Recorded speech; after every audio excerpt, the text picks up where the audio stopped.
नुआपड़ा जिला लखना थाना लिमिडिही गांव में पूर्व शत्रुता को नहीं गुलीमाड़ घटना फेरार थिबा दुई अभियुक्त राजेन्द्र राउत मित्रभानु सबर गिरफ होइछंती। सेमानकठारु व्यवहृत बंधुक सह मोटरसाइकेल को जबत करा जायछि। गत 16 तारिख विलंबित राति रे पूर्व शत्रुता को केन्द्र करी लिमिडिही गांव ईश्वर साहू को गुलीमाड़ करथिले अभियुक्त।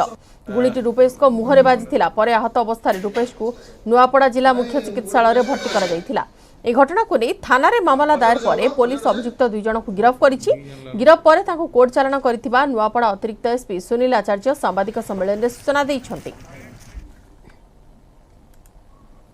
मनसा घरे तांको ईश्वर सब एब्सेंट थिले से गोटे बाहागर तांको ससुर को जाइथिले किंतु तांको सळा घर थिले से सळा हठात घर बाहरी आला बेलको एमे जतले गुली मारिछंती राजेंद्र राउत गुली मारिछंती बंदूक रे गोटे छर्रा गुली मरा आइछि मारला पर सेटा कांथरे बाजी तांको मुहरे और देहरे बाजी।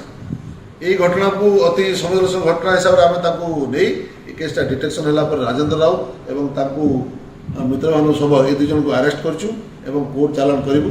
तांको जो यूज करथिले से जो बंदूक एवं ता सहित तांको जो पिंदिथिबा लुगा एवं तांको जो पल्सर गाड़ी मध्ये आमे जब्त करछु।